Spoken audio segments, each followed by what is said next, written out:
Warahmatullahi wabarakatuh.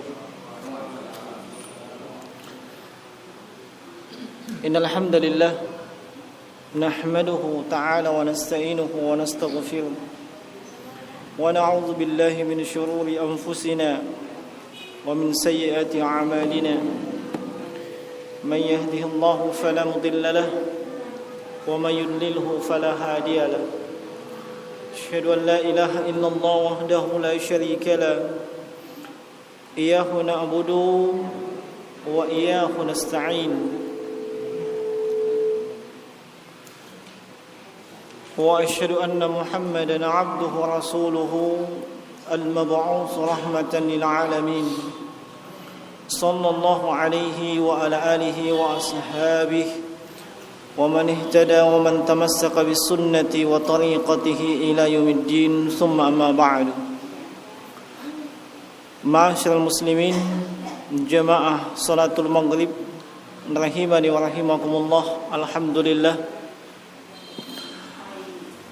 kita memuji dan bersyukur kepada Allah Subhanahu wa taala atas segala nikmat dan karunia yang tidak terhitung dan tidak terjumlah, yang sampai dengan detik ini kita masih berada di atas nikmat dan karunia tersebut.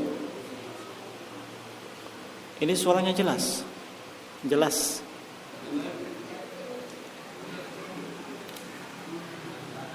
Baik.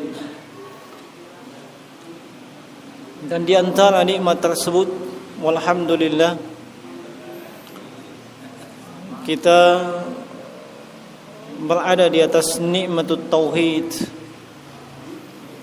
berada di atas nikmat al-Islam, nikmat yang sedemikian agung, nikmat yang dengan nikmat tersebut membedakan sekaligus mengklasifikasi semua manusia yang ada di muka bumi ini,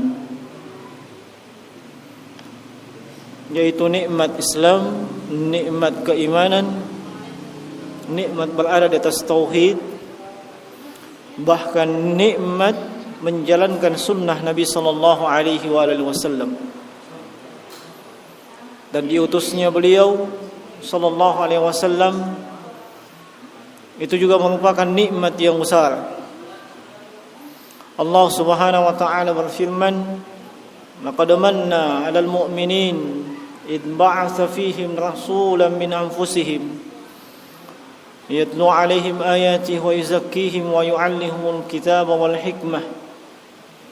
Sungguh Allah Subhanahu wa taala telah memberikan manna, memberikan anugerah kepada kaum mukminin, yakni dengan diutusnya Rasulullah sallallahu alaihi wasallam, yang beliau diutus oleh Allah Subhanahu wa taala meneruskan pendahulu-pendahulu beliau, mengajak manusia kepada tauhidullah, mengajak manusia untuk hanya mempersembahkan ibadah hanya kepada Allah Subhanahu wa taala semata, dan menjauhkan manusia, memperingatkan mereka dari segala macam bentuk peribadahan selain kepada Allah Subhanahu wa taala. Nah, sebelumnya saya minta maaf, mungkin suaranya tidak begitu pas, tidak begitu jelas. Biasanya memang demikian efek dari sesuatu yang baru. Saya lihat ini kan baru. Di pekan lalu tidak ada ini. Iya. Semua yang baru demikian. Iya. Rumah baru pasti kita bingung di mana tempat apa dan seterusnya. Iya. Istri baru juga demikian. Iya. Nah, semua yang baru pasti kita mesti beradaptasi. Iya. Nah, jadi maklumi saja. Dan saya mohon kepada ikhwan sekalian, jangan dengan suara yang tidak bagus ini membuat antum memperoleh sakinah, tertidur. Ya. Nah,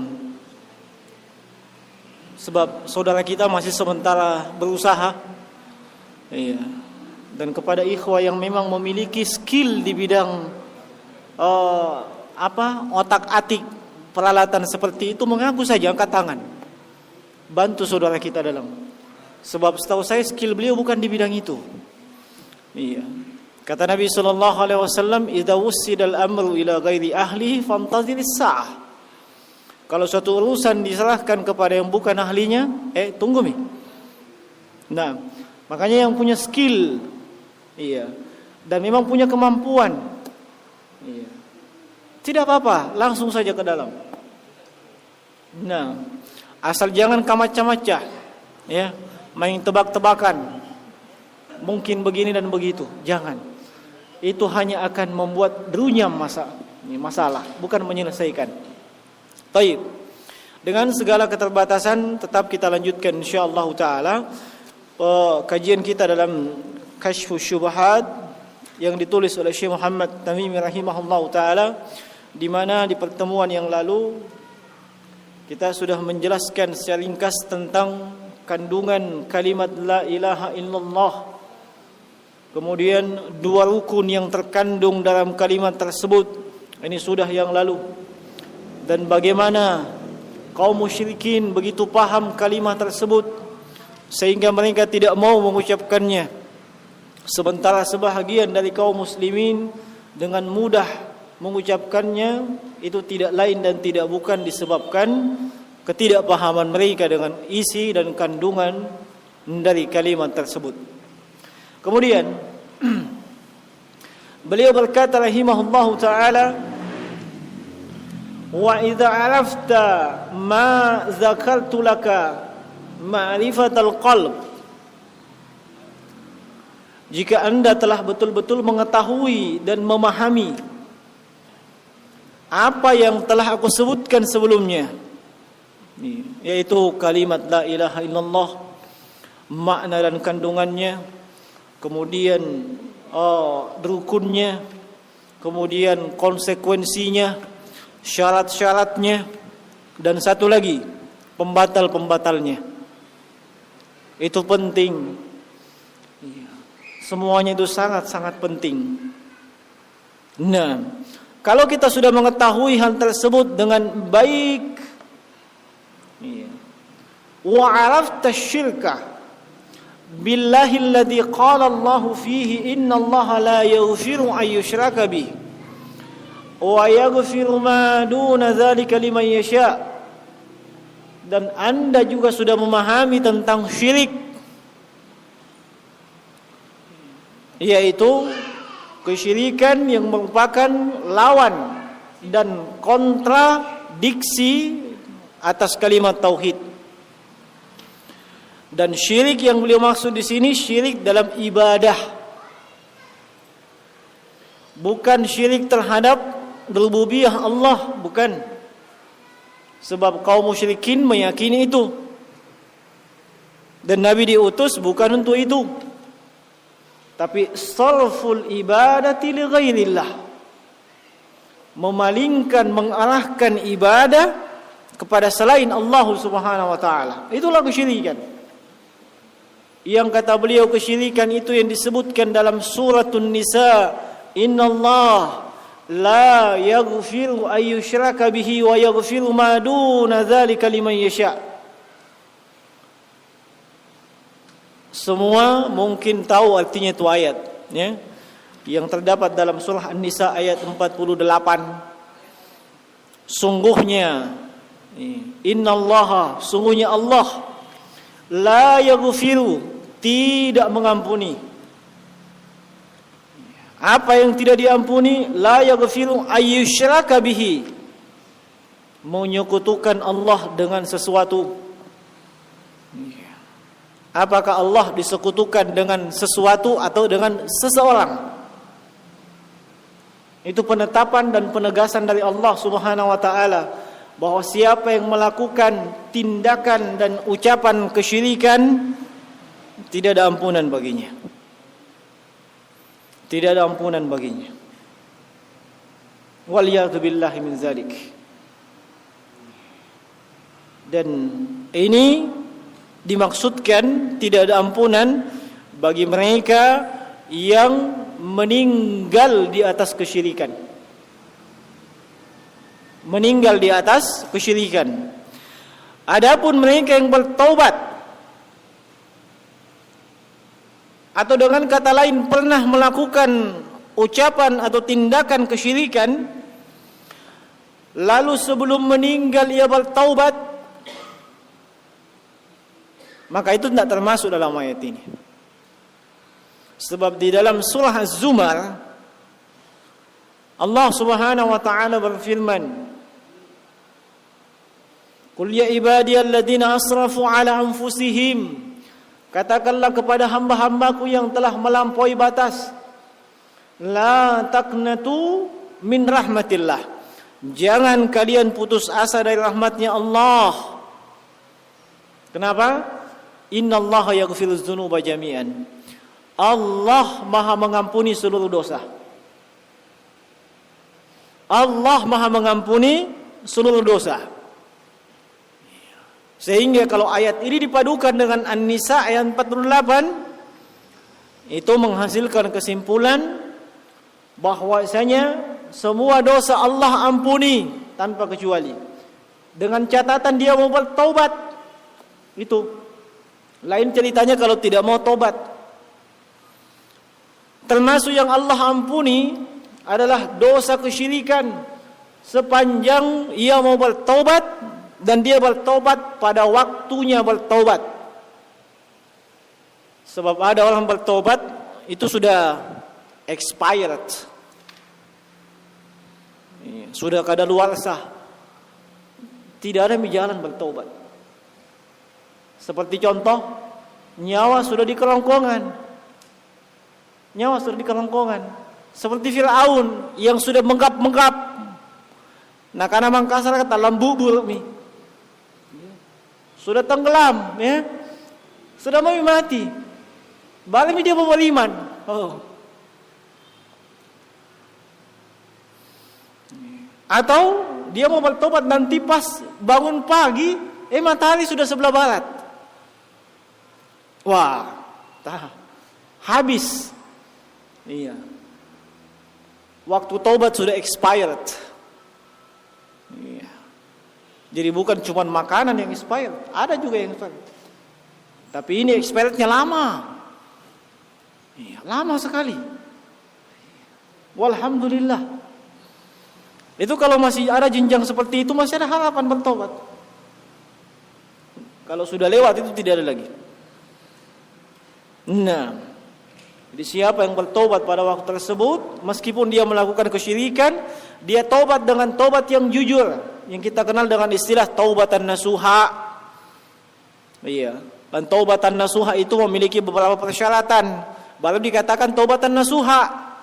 Kalau tidak memenuhi syarat, tidak disebut taubatan nasuha. Syarat yang pertama, dia mesti ikhlas. Sebab taubat itu bagian dari ibadah. Taubat mesti ikhlas, bukan karena tidak ada kesempatan melakukan lagi, bukan karena tua nih.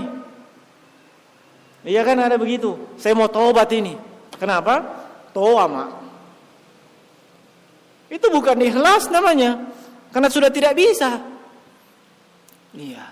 Kenapa mau taubat? Tidak enak tetangga aku polisi. Itu bukan ikhlas namanya. Tapi ikhlas semata-mata karena Allah. Atau juga karena istri. Itu pengaruhnya istri luar biasa. Kenapa kita tidak mau melakukan begitu lagi? Takut sama istri. Kebetulan dia memang masuk dalam grup isti, ikatan suami takut istri. Dia mau tobat karena takut istrinya. Iya. Nggak dikasih jatah nanti. Akhirnya tobat. Ini tidak ikhlas namanya. Ikhlas semata-mata karena Allah, kesadaran penuh karena Allah Subhanahu wa taala. Yang kedua ada nadamah, penyesalan. Penyesalan. Apa dosa yang pernah dilakukan? Menyesal dia. Di antara bentuk penyesalan, tidak ada niatannya kalau ada kesempatan, masih bisa. Itu tidak menyesal namanya. Dan orang itu menyesal tatkala dia tahu itu salah. Orang tidak akan menyesal kalau dia tahu itu tidak salah. Nanti dia tahu itu salah, baru dia bisa menyesalinya. Di sini menunjukkan bahwa pelaku bid'ah itu susah taubat. Susah taubat. Kenapa? Selama ini yang dia lakukan dianggap baik. Bagaimana mau bertaubat dari kebaikan? Itu susahnya dia taubat. Makanya itu bid'ah lebih disenangi sama syaitan dibandingkan maksiat. Syaitan senang sekali itu. Kalau maksiat, orang tahu maksiat itu bahaya, dosa. Tapi kalau bid'ah, ini kebaikan. Dikasih tahu kalau sudah berdoa, kalau berdoa jangan ditutup dengan Al-Fatihah. Baik ini, baik. Biasanya seperti ini susah taubatnya. Kenapa? Apakah ada orang mau bertobat dari kebaikan? Kan tidak ada tuh. Tapi kalau orang sudah menganggap itu kejelekan, dia sudah sampai ilmu kepadanya, akan ada penyesalan. Ternyata selama ini saya salah. Menyesal itu. Yang ketiga ada azam yang kuat. Ya, ada azam yang kuat untuk tidak kembali ke dosa yang sama. Ada tekad yang kuat. Untuk tidak kembali ke dosa yang sama, kecuali kalau tidak sengaja. Sebab kadang ada orang bertobat, dia sudah bertobat, ternyata masih melakukan dosa itu. Ada bentuk ketidaksengajaan, khilaf, tidak sadar, dan seterusnya. Itu tidak ada masalah. Ada tekad yang kuat untuk tidak kembali ke dosa yang sama. Yang keempat, kalau dia masih ada dalam lingkup dosa tersebut, dia berusaha secepat mungkin angkat kaki dari lingkup dosa itu. Bukan dia bilang, nanti kayaknya masih enak ini. Insyaallah nanti pensiun Pak Kak. Nah, itu salah itu. Sudah berapa syaratnya? Yang kelima, kalau dosa tersebut terkait dengan sesama manusia, ini yang paling susah. Anda mesti minta penghalalan, minta maaf. Kalau itu terkait dengan sesama manusia, pernah kita zalimi, pernah kita pukul, pernah kita tinju, pernah kita datek telinganya. Kalau dia tidak terima, kalau dia ikhlas tidak ada masalah. Tapi kalau simpan-simpan, saya tidak maafkan itu. Panjang urusannya nanti di pengadilan Allah Subhanahu wa taala. Panjang urusannya. Itu kalau cuman hak kezaliman sama manusia. Kalau hak terkait harta benda, parah juga. Seperti orang yang berutang dengan niat dan rencana tidak mau dibayar. Hati-hati kok. Nah, selesai urusannya itu, baru kemudian diampuni oleh Allah Subhanahu wa taala. Dosa kepada Allah itu lebih mudah, lebih ringan dibandingkan dosa kepada manusia. Allah kan Maha Pengampun. Kalau manusia, tidak ada manusia Maha Pemaaf. Tidak ada manusia Maha Pengampun. Itu cuma Allah. Allah sudah menjanjikan dalam beberapa ayat, Maha Pengampun, Maha Pemaaf. Allah, manusia jangan dulu. Makanya sulit itu dosa kepada manusia. Nah, ini syarat-syarat taubat jemaah sekalian. Syarat yang berikutnya yang keenam sudah kita sebutkan di awal tadi. Taubat pada waktunya. Taubat pada waktunya. Waktu terkait dengan dia dan waktu terkait dengan alam ini. Waktu terkait dengan dia, jangan nanti sakaratul maut baru mau taubat. Salah besar itu. Makanya ketika kita lagi sedang sehat-sehatnya seperti ini, biasakan istighfar dan taubat. Saya sudah terlalu banyak kejadian saya lihat. Iya. Tetangga saya itu subhanallah, tidak terlalu tua, 40-50-an. Fisiknya bagus, rajin fitness. Iya. Malam itu dia sedang main domino dengan kawan-kawannya. Nah, tiba-tiba dapat telepon dari rumah. Iya. Ternyata kabar buruk, keluarganya di kampung meninggal. Belum selesai telepon dia jatuh juga. Stroke. Iya. Dibawa ke rumah sakit. Selama 8 hari, 8 malam di rumah sakit tidak pernah bisa goyang, tidak pernah bisa bicara. Iya. Tapi mata berkedap-kedip. Begitu disampaikan, ucapkan la ilaha illallah, kedap-kedip saja matanya. Susahnya. Padahal beberapa jam yang lalu apa yang dia lakukan? Kan sedang sehat walafiat. Makanya jangan gurul, jangan tertipu di saat kita sedang sehat begini. Wah, jangan. Banyak-banyak istighfar dan taubat. Nah, dan jangan menunggu sampai matahari terbit dari sebelah barat. Ini taubat, termasuk dosa syirik. Allah ampuni sebelum kita meninggal. Tapi kalau setelah dia tidak bertaubat sebelum meninggal, ini yang masuk kena ayat An-Nisa, la yaghfir, tidak ada ampunan. Kalau itu syirik besar, aduh, risikonya tinggi sekali. Bukan sangat tinggi sekali, sangat-sangat tinggi sekali.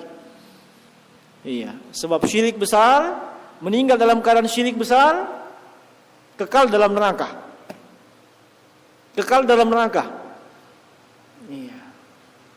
Innahu may yusyrik billah, dalam suratul Maidah, innahu may yusyrik billah faqad haramallahu 'alal jannah. Tidak ada harapan masuk surga. Wa ma'wahun nar, pasti di neraka. Adapun orang yang meninggal dalam keadaan membawa banyak dosa tapi tidak pernah melakukan syirik, ya, atau dia pernah melakukan syirik tapi bertobat sebelum meninggal, ini masih ada harapan masuk surga. Masih ada harapan masuk surga. Makanya disebutkan dalam kelanjutan ayat, wa yaghfiru ma duna zalika liman yasha. Allah mengampuni dosa selain syirik bagi siapa yang Allah kehendaki. Bagi siapa yang Allah kehendaki. Maka berangkat dari sini jemaah sekalian, kalau kita melihat ada orang yang korupsi, kita tahu ada orang yang korupsi. Kita melihat ada orang yang dibegal, ada orang melakukan perampokan, ada yang melakukan perzinahan. Kalau kita prihatin dengan dosa-dosa itu, seharusnya kita lebih prihatin dengan syirik. Kenapa? Sebab dosa-dosa tersebut masih ada harapan diampuni oleh Allah sepanjang pelakunya tidak menghalalkan. Dibandingkan syirik, waliyadzubillah. Dan itu keutamaan tauhid. Iya. Keutamaan mereka yang berada di atas tauhid. Nah, ayat ini jemaah sekalian umum. Iya. Innallaha la yaghfiru ayyushraka bihi. Iya. Dikatakan umum sebab ayyushraka bihi itu isyrakan bihi itu kan nakirah. Kalimatnya nakirah. Isyrakan bihi maksudnya ayyushraka bihi. Kalau dirunut asal katanya isyrakan bihi itu nakirah. Nakirah dalam susunan nafi. Mana nafinya? La. Ya. Innallaha la yaghfiru. Dan namanya nakirah dalam bentuk seperti itu umum. Ya. Masuk syirkul akbar, masuk syirkul asgar. Makanya para ulama di sini itu berbeda pendapat. Apakah itu hanya untuk syirkul akbar atau syirkul asgar? Dan Syekh Muhammad bin Shalih Al-Utsaimin sendiri itu sampai beliau tidak merajihkan di sini. Tapi beliau mewanti-wanti, jangan sampai kita mengatakan syirik kecil ji. Itu kan cuma syirik kecil. Jangan jemaah sekalian. Sebab sekecil-kecilnya syirik itu jauh lebih di atas itu dosa dibandingkan dosa perzinahan tadi, dibandingkan dosa korupsi, dibandingkan dosa begal, dibandingkan dosa membunuh. Meskipun itu syirik kecil, itu lebih di atas dia. Makanya sahabat yang mulia Abdullah bin Mas'ud radhiyallahu taala anhu, itu beliau pernah mengatakan, la an akhlifa billahi, la an akhlifa billahi kadiban, saya bersumpah dengan menggunakan nama Allah tapi isi sumpah saya bohong. Artinya sumpah palsu. Dia bersumpah palsu, tapi dia menggunakan sumpah dengan nama Allah. Apa kata beliau? Ahabbu ilayya, itu lebih saya sukai, itu lebih saya senangi, lebih saya cintai, min an akhlifa, dibandingkan saya bersumpah bi ghairihi, tidak bukan bersumpah dengan nama selain Allah, shadikan, tapi saya jujur. Mungkin kita di sini, apa maksudnya ini? Iya. Bersumpah palsu. Iya. Sebelumnya tolong dipahami, bersumpah itu harus dengan nama dan sifat Allah. Kapan bersumpah dengan selain itu syirik. Rasulullah sallallahu alaihi wasallam bersabda, "Man khalafa li ghairillahi faqad asyrak." Siapa yang bersumpah dengan menggunakan nama atau sifat selain Allah, dia telah melakukan kesyirikan. Di mana letak kesyirikannya? Ada bentuk ta'zim, ada bentuk pengagungan kepada sesuatu yang tidak layak diagungkan. Dan itu hanya layak untuk Allah. Makanya tidak boleh dijadikan objek sumpah siapapun dan apapun. Yang boleh dijadikan sumpah Allah dengan sifat-sifatnya. Allah dengan sifat dan nama-namanya. Kapan itu bersumpah selain itu? Syirik. Nah, kata sahabat yang mulia ini, bersumpah mengandung kedustaan, sumpah palsu, tapi dia menggunakan nama Allah. Artinya apa? Sumpah palsu itu kan dosa besar, tapi dia tidak syirik sebab dia bersumpah dengan nama Allah. Ya toh? Itu lebih disukai dibandingkan dia melakukan sumpah bukan atas nama Allah. Itu syirik itu. Tapi ternyata isi kandungan sumpahnya jujur. Bisa dipahami ya? Kenapa? Sebab itu detailnya pemahaman sahabat, dalamnya pemahaman mereka. Iya. Sebab bagaimanapun itu syirik lebih besar dosanya. Iya. Nah, kita kadang pandang enteng itu, yang namanya kesyirikan. Syirik kecil ji. Yang kata Abdullah bin Abbas radhiyallahu taala anhuma, asyirku akhfa min dabibin namlati fi safatil hajar fi dhulumatil lail. Yang namanya kesyirikan, jemaah sekalian, itu lebih halus dibandingkan jejak langkah semut di atas batu yang hitam di tengah kegelapan malam. Langkah semut pernah antum dengarkan? Tidak ada yang bisa dengarkan langkah semut. Iya. Apalagi itu di atas batu hitam, semut hitam. Di atas batu yang hitam, di kegelapan malam lagi. Dan syirik jauh lebih halus dibandingkan itu. Kata Nabi sallallahu alaihi wasallam, akhwafu ma akhafu alaikum asyirkul asghar. Yang paling aku khawatirkan terjadi pada kalian syirik kecil. Syirik kecil. Iya. Lalu kata Nabi ketika ditanya, ma huwa syirkul asghar, apa itu syirik kecil? Kata beliau apa? Riya. Riya. Bisa dideteksi orang riya? Sulit. Iya. Sulit sekali. Dia tidak punya detektor. Dan tidak boleh sembarangan memvonis. Riya itu dari mana lo tahu? Riya itu kan hati dia dengan Allah yang tahu. Iya. Memang ada indikasi Tapi memvonis, menjatuhkan vonis tidak boleh. Indikasinya mungkin ada. Dia kan kebiasaannya sholat sunat 2 rakaat itu 3,5 menit. Maksimal itu. Iya. Sholat sunat 2 rakaat 3,5 menit. Itu kebiasaan dia. Kenapa Anda tahu? Iya, saya sering sama-sama. Biasa aku hitung. Tiba-tiba pada satu momen kesempatan, di saat banyak manusia yang lihat, ternyata apa?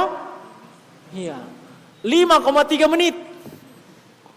Bukan 3,5 menit. Bertambah berapa menit itu? 2 menit. Itu ada indikasi. Ya. Kenapa nanti banyak orang sholatnya panjang? Kalau sendirian, ya antum tahulah. Silakan lihat pada diri sendiri masing-masing. Di saat sholat sunat di masjid, khusyuk, hebat. Iya, nasang atau mau pape. Ya, iya. Pada saat sholat sunat di rumah, hati-hati, terindikasi ria. Itu indikasi saja. Iya. Tapi memvonis si fulan itu ria, Anda tidak boleh mengatakan demikian. Memang Anda sudah belah hatinya sampai Anda tahu bahwa dia riya. Kita hanya bisa mengatakan dia terindikasi riya. Dan hati-hati jemaah sekalian. Iya. Kadang seseorang melakukan ibadah ingin dilihat. Ya, itu tadi. Kalau ada yang lihat, bagus ibadahnya. Tidak ada yang lihat, Iya. Dan ada saudaranya riya. Saudaranya. Iya. Yang kadang kita tidak perhatikan. Saudaranya riya. Sama-sama kata Nabi, ahlaka, juga sama-sama membinasakan. Iya. Saudaranya riya itu ada 2. Jadi 3 ini, hati-hati kok. Iya. Kapan ketemu salah satunya? Awas kok. Apalagi 3-3-nya. 3 bersaudara ada pada Anda.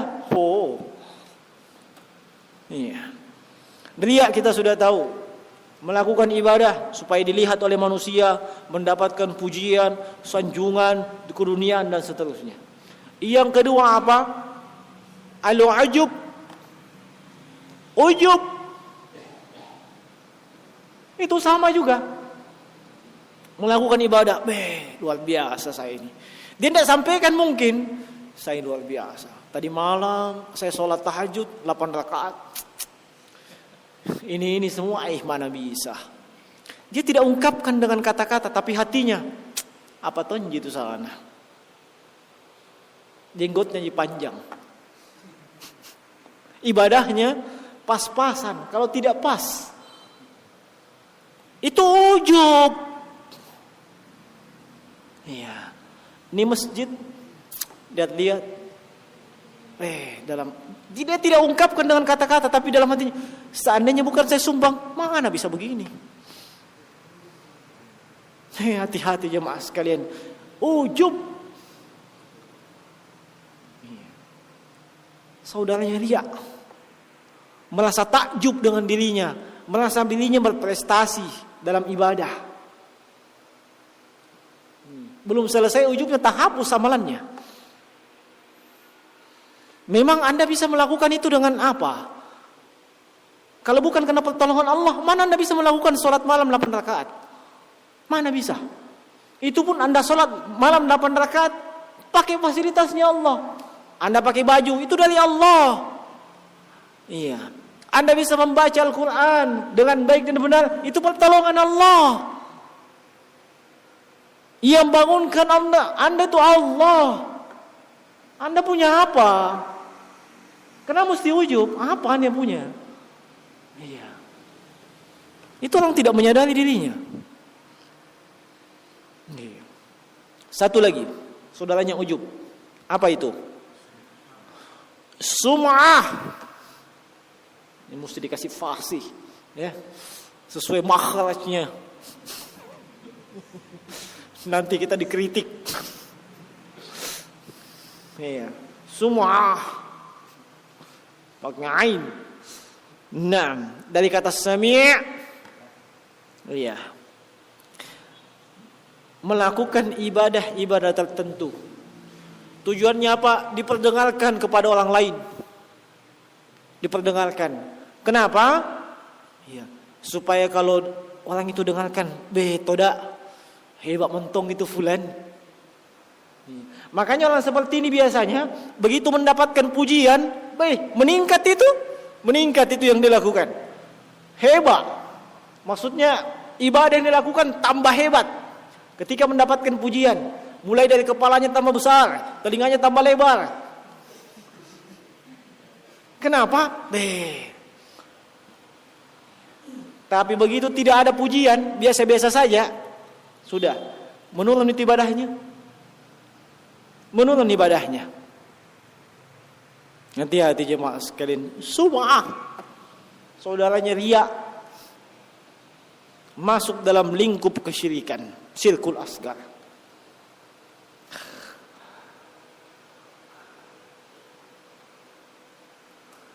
Makanya para sahabat tabi'in, termasuk mereka, itu begitu sulit sekali memanage hati, mengorganisir, mengontrol hatinya. Sebab semua yang kita sebutkan tadi di hati munculnya. Awalnya ikhlas, datang ke masjid ikhlas, semata-mata karena Allah. Masuk sholat, ternyata dia yang pertama kali datang. Luar biasa saya ini.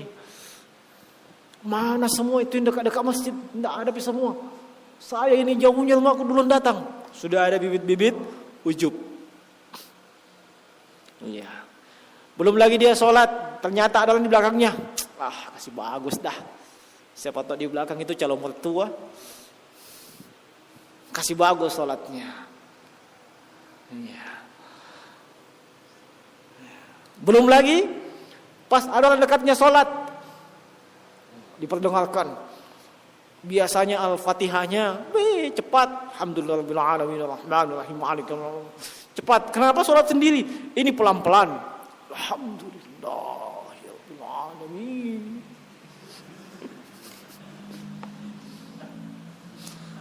Ini indikasi. Kenapa? Menyelisih kebiasaan umumnya dia. Hati-hati. Dan itu yang paling dikhawatirkan Nabi sallallahu alaihi wasallam. Dan ayat innallaha la yaghfiru yusyraka bihi masuk dalam keumuman syirkul akbar wa syirkul asghar. Nah. Masuk Isa? Berapa menit? 5 menit. Silahkan kalau ada yang mau bertanya.